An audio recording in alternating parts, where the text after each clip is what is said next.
जय हिंद। तो आज हम सभी आपको पढ़ाने जा रहे हैं इंडियन पॉलिटी की हमारी जो क्लास चल रही थी उसमें से हमने पहला आपका इंट्रोडक्शन सेशन या फिर सिलेबस वाली चीज़ें हमने आपको अपलोड कर दी है, वहाँ से जाके आप देख सकते हैं। आज हमारा ये दूसरा या फिर आप कह सकते हैं पॉलिटी का ये पहला ही लेक्चर है जो कि पूरी तरह से डिटेलिंग में आपको पढ़ाया जाएगा। इसमें से आज हम पढ़ेंगे हिस्टोरिकल बैकग्राउंड, जिसमें से कि आज हम एक चार्टर एक्ट के बारे में पढ़ने जा रहे हैं ना। तो सबसे पहले मैं आपको बता दूं कि आपके जो 1608 के बाद है, जो ब्रिटिशर्स यहाँ पास इंडिया में लगभग 1600 में आए थे, इसमें से सबसे पहले आपने पढ़ा होगा पोर्तुगीज आए थे, फिर आपके डच आए थे, फिर आपके ब्रिटिशर्स आए थे, फिर आपके फ्रांस आए थे ना, इस तरह से लोग आए हुए थे। उसमें से जो सबसे ज़्यादा सबसे समय तक जो यहाँ पास रहा है वो आपके कौन थे? ब्रिटिशर्स थे। ठीक है, इन्होंने ईस्ट इंडिया कंपनी की शुरुआत करते हैं, ठीक है, 1608 में आपके, है ना, जिसमें से आपको चार्टर कौन ग्रांट करती हैं इंडिया के लिए? क्वीन एलिजाबेथ वन, जो उस समय की वहाँ की महारानी हुआ करती थी। 1765 में क्या होता है कि कंपनी को पूरी तरह से ट्रेडिंग करने का फंक्शन मिल जाता है। इसके साथ साथ इन्हें दीवानी राइट्स मिल जाते हैं। क्यों मिल जाता है? क्योंकि इसके पहले दो लड़ाइयाँ होती हैं आपकी। 1757 में बैटल ऑफ द प्लासी, और 1764 में आपका होता है बैटल ऑफ द बक्सर। ठीक है, इसमें से जब बैटल ऑफ द बक्सर होता है तो पूरी तरह से जो वहाँ के राजा लोग वो करते थे, जो इनसे लड़ाई लड़ रहे थे, वो हार जाते हैं। हारने के बाद इन्हें दीवानी राइट मिल जाती है। कहाँ कहाँ की मिल जाती है? आपके बंगाल की मिल जाती है, बिहार की मिल जाती है, और उड़ीसा की मिल जाती है। ठीक है, ये 1858 में उसके बाद इन्होंने क्या कर देंगे? एक सिपाही म्यूटिनी। ये इसके बारे में आपको डिटेल में आगे पढ़ाऊंगा। फिर हमारा इंडिपेंडेंस एक्ट आता है, बहुत चीज़ें होंगी। आपको मैं मेजरली बता दूं, यहाँ पास दो दो टाइप में आपके ब्रिटिशर्स आपके रूल करते हैं। सबसे पहले आता है कंपनी रूल। कंपनी रूल का मतलब आप समझ लीजिए, जैसे कि प्रेजेंट टाइम में मान लीजिए अडानी की एक कंपनी है। अडानी की एक कंपनी है, मान लीजिए बांग्लादेश में जाके आपका क्या कर रही है? बिजनेस करने के लिए जा रही है। वहाँ पास ये क्या करेगी? सबसे पहले फैक्ट्री लगाएगी। फैक्ट्री में कुछ वर्कर्स काम करेंगे, वर्कर्स लेबर्स रहेंगे उसके, ठीक है।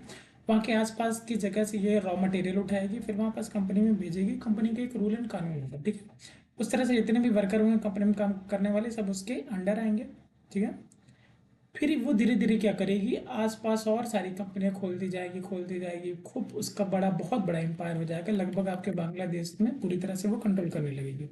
इस तरह से कंट्रोल कौन कर रहा था कंपनी रूल में? 1773 से लेकर 1858 तक। 1857 क्या होती है? Independence, Indian independence of war छिड़ती है, जो कि किस लिए छिड़ती है? आपको मॉडल हिस्ट्री में मैंने डिटेल में पढ़ाया, वहां जाके आप पढ़ सकते हैं, ठीक है।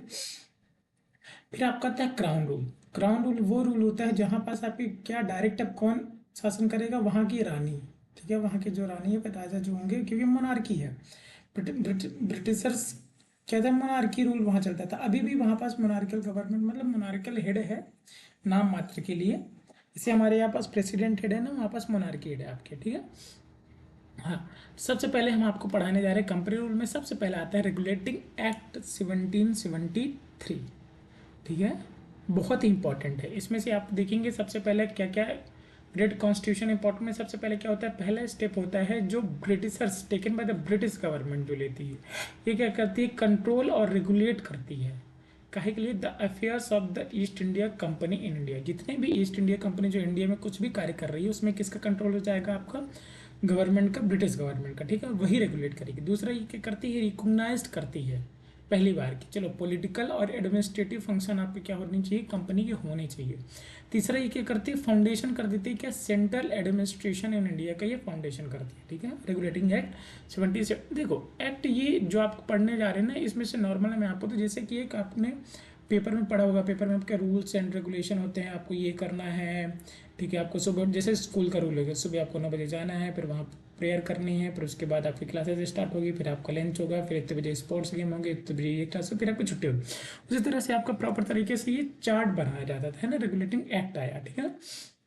तो इसमें सबसे पहली बार क्या किया गया? जो गवर्नर ऑफ बंगाल हुआ करता था, ठीक है, जो पहले गवर्नर ऑफ बंगाल हुआ करते थे, उन्हें क्या बना दिया गया? गवर्नर जनरल ऑफ बंगाल बना दिया गया। ये हमारे पहले कौन थे आपके? वेरन हेस्टिंग, ठीक है। कौन थे आपके? वेरन हेस्टिंग जी आपके थे। तो पहले गवर्नर जनरल ऑफ बंगाल कौन बनते हैं आपके? Warren Hastings. फिर आपको इसमें दूसरा क्या फीचर बहुत इंपॉर्टेंट है, जितने भी लोग होंगे ना सब कॉपी पेन लेके बैठेंगे, आराम से सुनते जाइएगा जैसे कहानी चल रही है, उस तरह से आप सुनेंगे ना तो आपको जल्दी याद होगा। फिर क्या होता है इसमें दूसरा चीज़ क्या होता है, जो गवर्नर बॉम्बे और मद्रास का होता है, जैसे ये आपका इंडिया है आपने देखा होगा, ठीक है, नॉर्मली इंडिया, यहाँ पास आपका बंगाल की आपकी टेरिटरी पाई जाएगी, यहाँ पास आपके मद्रास इधर पाया जाएगा और इधर आपके क्या पर रहेगा, बॉम्बे रहेगा। तो ये जो बॉम्बे और जो मद्रास से ये दोनों किसके अंडर आ जाएंगे, सबऑर्डिनेट हो जाएंगे, गवर्नर जनरल ऑफ बंगाल के अंदर हो जाएंगे, ठीक है। ठीक, unlike earlier we are 3 presidency we are independent, पहले क्या था तीनों इंडिपेंडेंट थे, ये भी इंडिपेंडेंट थे, ये भी थे, लेकिन अब क्या हो जाएगा, ये दोनों किसको रिपोर्ट देंगे, आपके गवर्नर जनरल ऑफ बंगाल को। फिर उसके साथ साथ 1774 में क्या होता है, सुप्रीम कोर्ट ऑफ कलकत्ता की स्थापना होती है, जिसमें से एक जज होते हैं और आपके 3 अदर जजेस होते हैं। फिर आपका prohibit the servant of the company engaging any private trade accepting the present on the bribes from the natives, जैसे आपको प्रोहिबिट कर दिया गया, जितने भी सर्वेंट थे, जैसे कंपनी, जैसे अभी भी क्या कहते हैं ना, करप्शन ही है, अभी का करप्शन नहीं है, जितने भी लोग जाते हैं ना पावर में सब करप्टेड हो जाते हैं, क्योंकि वहाँ का रूल ऐसा सिस्टम बना दिया जाता है कि आप करप्टेड नहीं होंगे तो आपको कुछ नहीं मिलेगा, है ना। इसमें हमारे देश के साथ साथ ऑफिसर के साथ साथ हम इंसानों की भी जिम्मेदारी है कि हम ऐसा करप्टेड क्यों बनाए हैं, ठीक है। तो उस तरह से पूरी तरह से रोक दिया गया। फिर उसके बाद क्या होता है, पचमा ये स्ट्रेंथ करता है किसके लिए, control of the British government को और ज़्यादा पावर देती है ओवर द कंपनी के लिए। ये क्या करता है, रिक्वायरिंग कर देता है, क्या किसके लिए, क्या कहता है, कोर्ट ऑफ डायरेक्टर्स के बनाता है, क्योंकि गवर्निंग बॉडी होती है कंपनी की, गवर्निंग बॉडी होगी आपकी कंपनी की, वही वो किसका रिपोर्ट देखेगी, आपकी रेवेन्यू देखेगी, सिविल देखेगी, मिलिट्री अफेयर्स देखेगी, इस तरह से प्रॉपर चीज़ें आपके देखती रहती है। तो ये आपके होता है आपके इंडियन पॉलिटी का पहला रेगुलेटिंग एक्ट, इस तरह से आपका समाप्त होता है। तो एक बार आप रिवीजन करेंगे दोबारा, रेगुलेटिंग एक्ट 1773 आता है, जिसमें से कि हमने पहली बार क्या देखा, गवर्नर जो ब्रिटिश गवर्नमेंट थी वो कंट्रोल किस और रेगुलेट करती है किसके लिए, जो कंपनी के अफेयर्स हैं उसके लिए, ठीक है। फिर दूसरा क्या करती है, पहली बार रिकॉग्नाइज करती है कि भैया आप क्या करिए, पॉलिटिकल और एडमिनिस्ट्रेटिव फंक्शन आप कर सकते हैं। फिर ये कहती है कि सेंटर एडमिनिस्ट्रेशन होना चाहिए इंडिया का, ठीक है। और उसके साथ साथ इसके फीचर, पहला फीचर क्या होता है, जो गवर्नर बंगाल थे उन्हें गवर्नर जनरल ऑफ बंगाल बनाया जाता है, जो कि पहले कौन थे, आपके बैरन हेस्टिंग थे। दूसरा बॉम्बे और मद्रास जो इंडिपेंडेंट हुआ करते थे ये तीनों, लेकिन अब ये तीनों किसके सबऑर्डिनेट, दोनों किसके सबऑर्डिनेट हो गए, गवर्नर जनरल ऑफ बंगाल के। फिर सुप्रीम कोर्ट की स्थापना होती है कोलकाता में 1774 में। उसके साथ साथ इन्होंने कोर्ट ऑफ डायरेक्टर बनाते हैं, जो कि रेवेन्यू, सिविल और मिलिट्री का देखेंगे।